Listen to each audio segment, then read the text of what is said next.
नमस्कार। पिछली कक्षा में हमने सब ग्रुप की कुछ प्रमेय पढ़ी थी। आज हम उससे आगे पढ़ने जा रहे हैं। तो आज की पहली हमारी उप प्रमेय है एवरी प्रॉपर सब group of an infinite cyclic group is infinite. मतलब प्रत्येक अपरिमित चक्रीय समूह का प्रत्येक उचित उपसमूह भी अपरिमित होता है। यह हमें सिद्ध करना है। तो हम मान लेते हैं let G which is generated by A is an infinite cyclic group, is an infinite cyclic group। ये हमारे पास एक अपरिमित चक्रीय समूह है और H जो है उसका एक सब ग्रुप है एंड H इज सब group of G and H is a सब ग्रुप ऑफ G। ये हमने मान लिया। अब हमने पिछली कक्षा में जो पढ़ा था कि प्रत्येक चक्रीय समूह का जो सब ग्रुप होता है वो भी साइक्लिक होता है। इसका मतलब यहाँ पर H भी क्या है, साइक्लिक है। और अगर M जो है उसका लीस्ट पॉजिटिव इंटीजर अगर है कि a⁻m जो है वो कि H का अवयव है, तो हमने पिछली प्रमेय में कल जो प्रमेय पढ़ी थी उसमें पढ़ा था कि a⁻m belongs to H for least positive integer m। तो हम ये कह सकते हैं कि H is generated bye a⁻m। ये हमने पढ़ा था।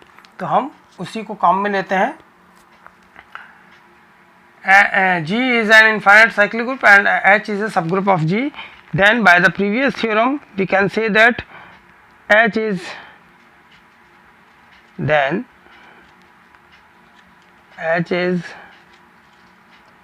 cyclic and if M is the least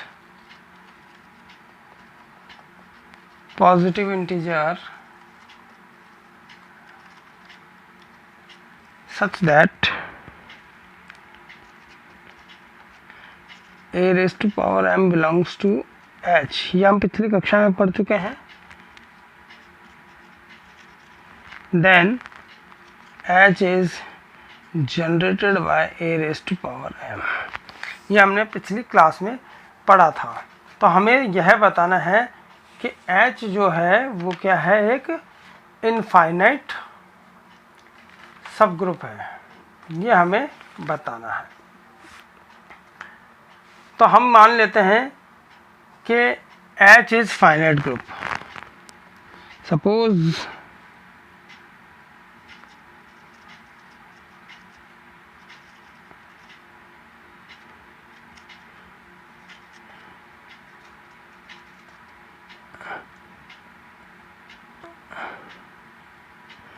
H is finite. हमने मान लिया कि H फाइनाइट है जिसका की ऑर्डर P है। Finite group of order P, यानी कि हमने H को फाइनाइट मान लिया जिसका की ऑर्डर P है। अब अगर H का ऑर्डर P है तो a⁻m का भी ऑर्डर P होगा, क्योंकि हमने क्या बताया, H is generated bye a⁻m, यानी कि a⁻m H का जनरेटर है। तो इसलिए हम कह सकते हैं therefore a⁻m�p is equal to E।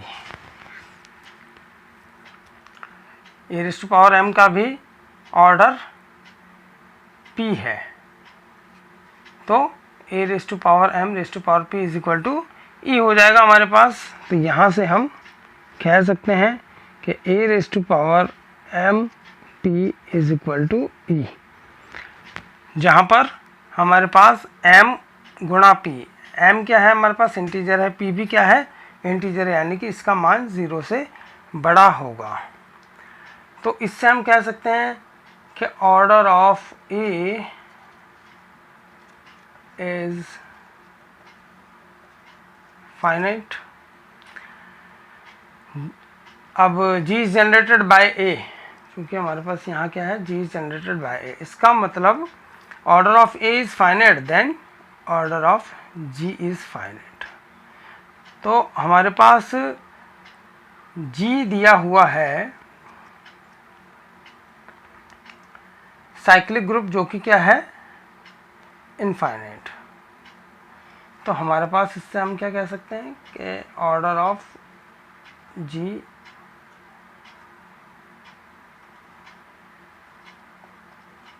Is finite, जो कि हमारे पास विरोधाभास आ गया g के अपरिमित होने का।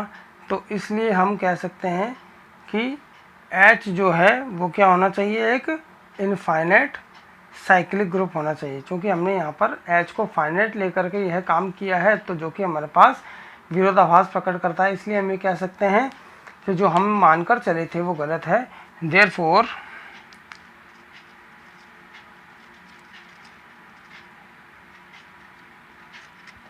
H is infinite cyclic group।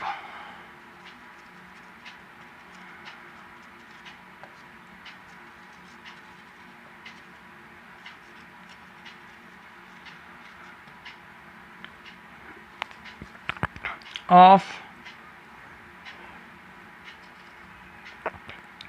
group G।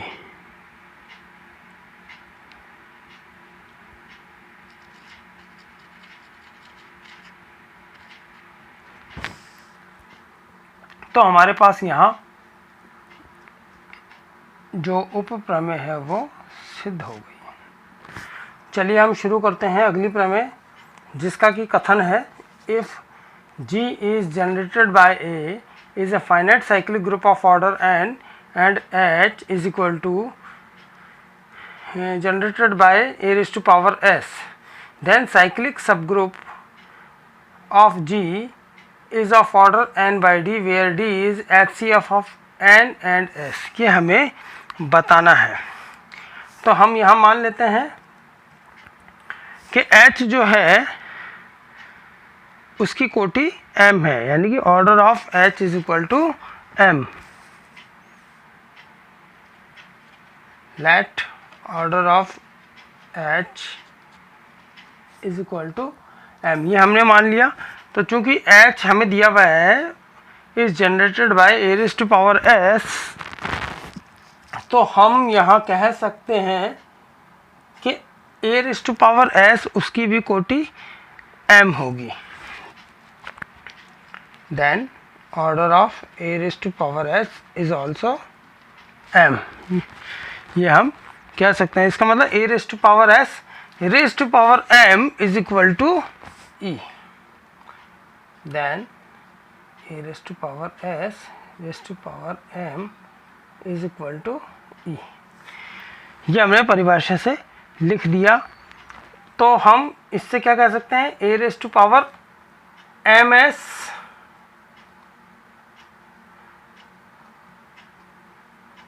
is equal to E, then order of A is the divisor of ms। इससे हम ये कह सकते हैं कि if A raised to power ms is equal to E, then order of A is the divisor of ms। ये हम कह सकते हैं। अब ये कैसे कह सकते हैं, इसके लिए मुझे एक उदाहरण से आपको समझाना पड़ेगा। चलिए हम देखते हैं, यहाँ एक उदाहरण देख लेते हैं। G इज इक्वल टू, चूँकि 1 -1 आयटा माइनस आयटा जो है एक मल्टीप्लिकेटिव ग्रुप है, then if we see in that example if iota raise to power 4 हम देखें तो क्या होता है आयटा स्क्वायर, क्योंकि ये एग्जाम्पल हम पहले कर चुके हैं इसलिए पूरा नहीं बता रहा मैं, एक इस चीज़ को समझाने के लिए मैं यहाँ इस एग्जाम्पल को ले रहा हूँ। तो iota square is -1 into -1 that is 1, जो कि क्या आइडेंटिटी एलिमेंट है। इसका मतलब iota raise to power 4 is equal to 1। तो ऑर्डर ऑफ आयटा इससे हम क्या कहते हैं 4। तो यहाँ पर a raise to power ms is equal to e है, इसी को हम कंपेयर करें iota raise to power 4 is equal to 1। तो मैंने क्या कहा order of a is the divisor of ms, तो हम क्या कह सकते हैं order of iota is the divisor of 4। अब यहाँ ऑर्डर ऑफ आयटा क्या आ गया 4 आ गया, इसका मतलब 4 इज द डिवाइजर ऑफ 4। तो ये चीज़ हमारे पास यहाँ जो मैं समझाना चाह रहा था वो आ गई। ये मैंने सिर्फ इसलिए एग्जांपल लिया ताकि ये चीज़ क्लियर हो जाए कि order of A is the divisor of ms। मतलब इसका अब आगे हम देखते हैं n is the divisor of ms, क्योंकि यहाँ हमारे पास g का ऑर्डर n दिया हुआ है। तो order of A is also n। आगे देखते हैं यहाँ हमें क्या दिया हुआ है d is the HCF of n and s, यानी कि हमारे पास हमें देखना है कि d जो है वो HCF है n और s का, since d is equal to HCF of n and s। तो यानी कि हम यहाँ n और s को इस तरह से ले सकते हैं कि हमारे पास यहाँ जो कॉमन है वो d आ जाए। तो इसका मतलब हम क्या कह सकते हैं there exist two integers r and q such that they are relatively prime, then we can say that there exist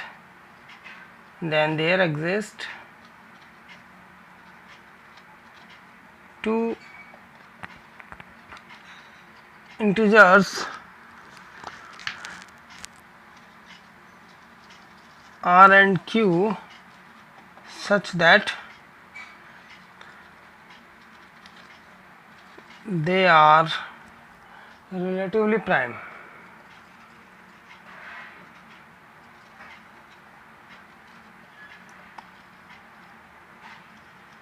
and और किस तरह से लिख सकते हैं n इज इक्वल टू, हमने क्या लिए तो इंटीजर r और q लिए, इसका मतलब n को हम क्या लेंगे n is equal to r into D और s is equal to q into D, क्योंकि हमने d क्या है n और s का HCF है। इसका मतलब दो इंटीजर r और q हमारे पास ऐसे हैं कि ये दोनों रिलेटिवली प्राइम है और d इनका HCF, तो हम इसको इस तरह से लिख सकते हैं। यहाँ तक मैं समझता हूँ समझ में आ गया होगा। अब हम देखते हैं, इसे समीकरण नंबर 1 दे देते हैं। अब हम देखते हैं n, now since n is the divisor of ms, therefore r into D is the divisor of m q into T. इसको हम इस तरह से भी लिख सकते हैं r is the divisor of m into q। अब r is the divisor of m into q, इसका मतलब either r is the divisor of m और r is the divisor of q। अगर r का भाग m गुणा q में दिया जा सकता है तो या तो फिर r का भाग m में जाएगा या q में जाएगा, देन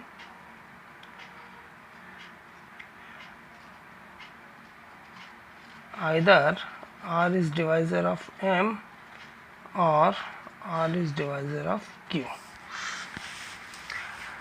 अब r और q तो रिलेटिवली प्राइम है, इसका मतलब r का भाग q में नहीं दिया जा सकता, therefore r is the divisor of m।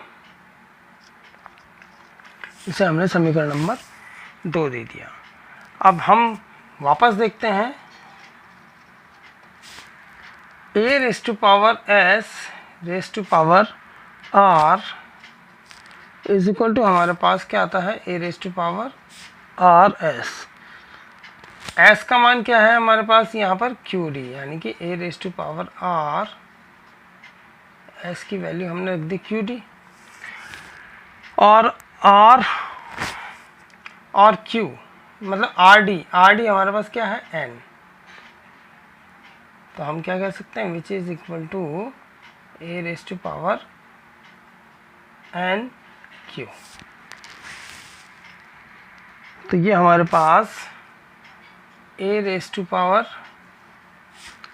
s raise to power r is equal to आ गया a raise to power n q, जिसे हम इस प्रकार लिख सकते हैं a raise to power n raise to power q which is equal to e raised to power q which is equal to e, because a raised to power n is equal to e दिया हुआ हमारे पास कि cyclic group जो है उसका order n है, तो a का ऑर्डर भी n है, इसका मतलब a raised to power n is equal to e। तो हमारे पास यहाँ क्या आ गया, a raised to power s raised to power r is equal to e। इसका मतलब हम कह सकते हैं, जैसा कि हमने यहाँ कहा था, इससे हमने क्या कहा था, order of A is the divisor of M S. तो हम इससे क्या कह सकते हैं, therefore order of A raise to power N is the divisor of Q, sorry S.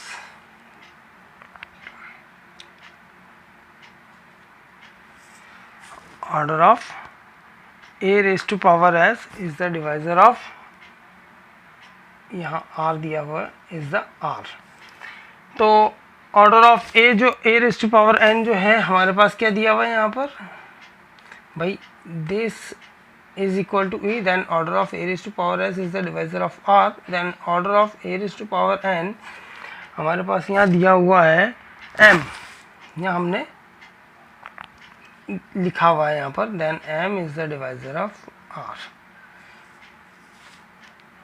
Question number 3, if r is the divisor of m and m is the divisor of r, तो इन दोनों से हम क्या कर सकते हैं, m is equal to r, m is equal to r आ गया। और r की वैल्यू जो है यहाँ से हम देख सकते हैं n upon d which is equal to n upon d। m हमारे पास है ऑर्डर ऑफ h, मतलब order of h is equal to n upon d। Cyclic subgroup of G is of order n upon d, therefore order of H is equal to n upon d। तो हमें यही सिद्ध करना था। तो आज के लिए इतना ही, अगले भाग के लिए हम अगली कक्षा में पढ़ेंगे। धन्यवाद।